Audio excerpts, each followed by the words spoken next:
Ya,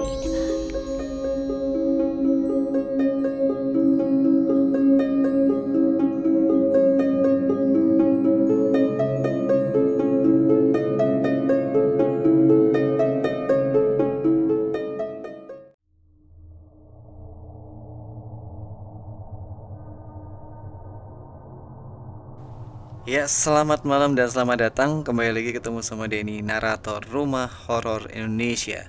Semoga Sobat Rai semuanya berada dalam keadaan yang sehat dan berbahagia. Dan pada waktu ini di record ini menjelang malam Imlek. Buat kalian yang merayakannya atau bersiap-siap, semoga lancar, semoga banyak berkah juga. Cerita pertama pada malam hari ini berjudul Prank. Shift malam kali ini sungguh melelahkan. Banyak pasien yang datang ke UGD, mulai dari yang ringan hingga korban tabrak lari. Setelah keadaan mulai sepi, Ardi membaringkan tubuhnya di salah satu kursi panjang di seberang meja admin. Rasa lelah yang membasuh tubuhnya membuat matanya menjadi berat. Sebelum terlelap, ia sempat melirik jam di tangannya, hampir pukul 3 pagi. Suara tarikan nafas di dekatnya membangunkan Ardi. Ia mengerjapkan matanya, berusaha memfokuskan pandangan. Di hadapannya menjulang di atasnya, ada sosok-sosok menyeramkan berdiri mengelilinginya, sedang memandang kepadanya. Ardi tersentak bangun, namun tubuhnya kaku dan tak bisa bergerak. Matanya melotot dan nafasnya terhenti. Ia masih terbujur kaku di kursi ketika sosok-sosok itu tertawa keras sambil melepaskan wajah seram mereka, yang ternyata adalah sebuah topeng. Kalian lihat wajah Ardi tadi? Lucu banget. Tawa seorang rekannya memenuhi telinga Ardi. Ardi pun tersadar ia sedang dikerjai oleh teman-temannya yang bertugas bersamanya malam ini. Ardi lantas bangkit sambil menyumpah-nyumpah. Gila lu semua. Kalau gue sampai kena serangan jantung gimana? Tukasnya galak, yang hanya membuat rekan-rekannya tertawa semakin kencang. Balasan kemarin lah, Di. Kemarin kan lu ngerjain gue. Balas rekannya yang lain lagi. Ya kan gak pas bangun tidur gini lah, sembur Ardi kesal sambil memijit-mijit keningnya. Lagian lu dapat topeng begitu dari mana sih? Tanyanya lagi. Si Ojan yang bawa. Tahu tuh dia beli di mana? Jawab Vivi sambil duduk di samping Ardi dan menyerahkan topengnya kepada Ardi. Ardi memandangi topeng menyeramkan itu sambil mencibir. Topeng kayak gini dibeli, pasti buat nakutin bocah deh, cibir Ardi. Vivi tertawa dan menjawab, lu kayak gak tahu aja si Ojan. Usilnya tingkat dewa. Yang disebut hanya tertawa perlahan. Coba lihat topeng lainnya, kata Ardi penasaran. Gentur pun memberikan topengnya yang mirip seperti korban mutilasi. Terus yang pakai topeng ala Sadako tadi siapa? Tanya Ardi. Lu ya Jan? Serem banget itu. Sumpah deh. Mana pakai rambut panjang segala. Beneran kayak Sadako. Gue merinding banget tadi waktu lihat itu. Jelas Ardi sambil bergidik. Rambut panjang? Gak ada topeng yang pakai rambut. Tukas Vivi kebingungan. Ada tadi, kan lu pakai topeng Lea ini, jawab Ardi sambil mengembalikan topeng yang tadi dikenakan Vivi. Nah terus lu? Jawabnya sambil menunjuk Gentur, pakai topeng ini. Terus ada 2 topeng lagi. Gue gak inget yang satunya apa. Yang pasti satunya lagi topeng ala Sadako, jelas Ardi. Mata Vivi lantas melotot ketakutan. Begitu pula dengan Gentur. Mereka berdua saling melirik satu sama lain. Tapi Di, kita kan cuma berempat di sini, dan lu lagi tidur. Jadi gak mungkin ada 4 topeng tadi, jelas Ojan perlahan. Lagi pula, gue gak punya topeng ala Sadako. Haha, lu pada mau nakut-nakutin gue lagi ya? Gak mempan bro, tukas Ardi sembari melemparkan topeng yang dipegangnya ke Ojan. Serius Di, kita cuma berempat malam ini. Gentur mulai merinding. Vivi merapatkan duduknya ke Ardi. Udah Di, gak lucu bercandanya. Sorry deh kalau bercanda kita kelewatan. Vivi mulai merajuk. Tapi, jawab Ardi. Beneran tadi ada 4, jelas Ardi dengan kening berkerut. Tepat saat itu, telepon ruang UGD berdering membuat mereka semua terlonjak kaget. Mereka pun memandangi telepon itu dengan was-was. Vivi memeluk lengan Ardi ketakutan. Ojan yang berada paling dekat telepon memberanikan diri untuk mengangkat. Halo? Jawab Ojan. Tidak ada jawaban. Ojan memandang ke arah Gentur yang berdiri di samping Ardi dengan wajah ketakutan. Perlahan Ardi mengangkat tangan kirinya dan mendekatkan ke mulutnya. Bah! Teriaknya ke handphone yang ia pegang diam-diam. Ojan yang kaget refleks melempar gagang telepon yang dipegangnya. Sementara Vivi menjerit, sedangkan Gentur melompat kaget. Ardi pun tertawa keras dan puas. Ia berhasil membalas keusilan ketiga temannya. Sialan lu yang nelpon, teriak Ojan kesal. Kena deh, tawa Ardi puas. Emang lu doang yang bisa usil, tambahnya lagi. Udah gak ada habisnya ini kalau kalian terus-menerus saling usil, teriak Vivi nyaris menangis karena takut. Ntar beneran ada yang nongol loh. Gak mau ikutan ah?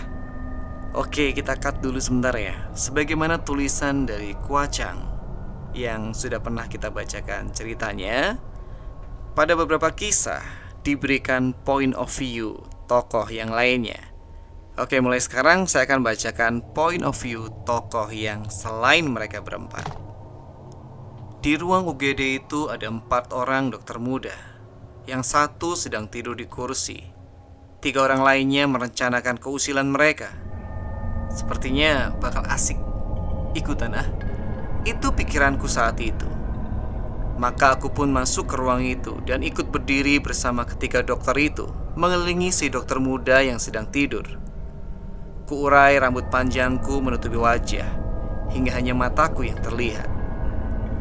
Kemudian mereka tertawa sambil saling mengejek. Tapi ketika si dokter muda yang tadi dikerjai berkata bahwa ia melihatku, aku sungguh terkejut. Kupikir tak ada satupun di antara mereka yang bisa melihatku. Sayang, ternyata ia cuma berbohong. Padahal kan asik kalau setidaknya salah satu dari mereka sungguh-sungguh melihatku berdiri di tengah-tengah mereka. Oke, cerita yang kedua berjudul Jalan Pulang, masih dari Kuacang. Guyuran hujan sepanjang sore tadi menyisakan rasa dingin yang teramat sangat di malam ini. Aku bergegas membereskan tasku untuk segera pulang ke rumah dan menghangatkan diri. Tak lupa aku rapatkan jaketku untuk melindungi tubuhku dari terpaan angin malam yang pastinya akan lebih dingin dari malam-malam sebelumnya. Jarak antara kantor dan rumahku tidak terlalu jauh. Hanya memakan waktu sekitar 10-15 menit perjalanan dengan motor. Namun pada malam dingin seperti hari itu, perjalanan jadi terasa lebih jauh karena dingin yang menusuk tulang. Setelah keluar dari tempat parkir, aku pun segera memacu sepeda motorku agar cepat sampai di rumah. Seperti biasanya, jalanan dekat kantorku agak gelap. Entah mengapa banyak lampu jalan yang tidak menyala.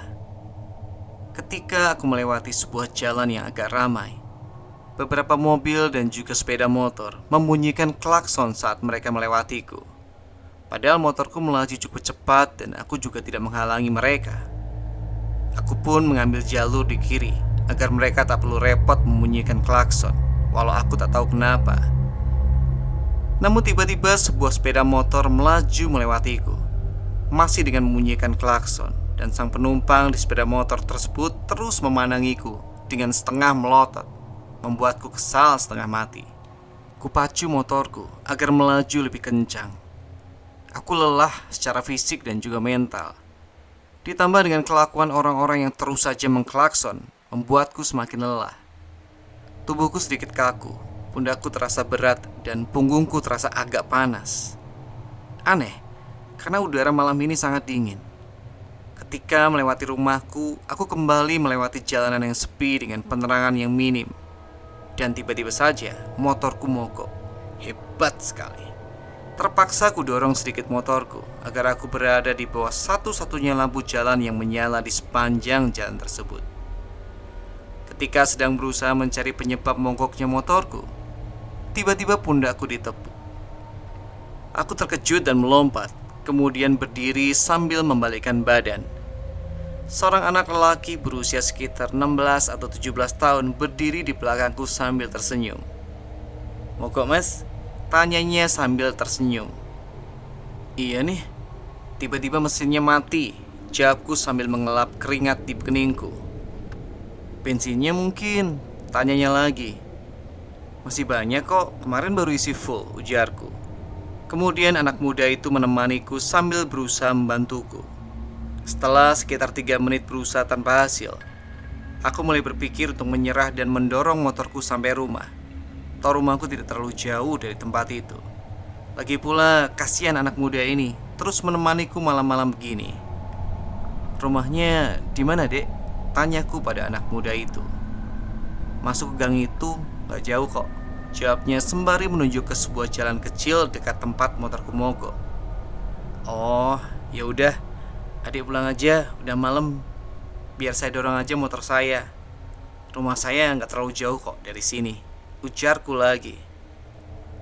"Sebelum saya pulang, boleh saya coba nyalain motornya, Mas?" tanyanya polos. Aku tertawa dan mengangguk, walau hatiku sudah pesimis. Anak muda itu pun kembali tersenyum sambil mencoba menyalakan mesin motorku. Dan motorku langsung menyala. Aku terperangah gembira. Aku tertawa lega sambil menepuk pundak anak muda itu. "Akhirnya mau nyala juga dia," sautku.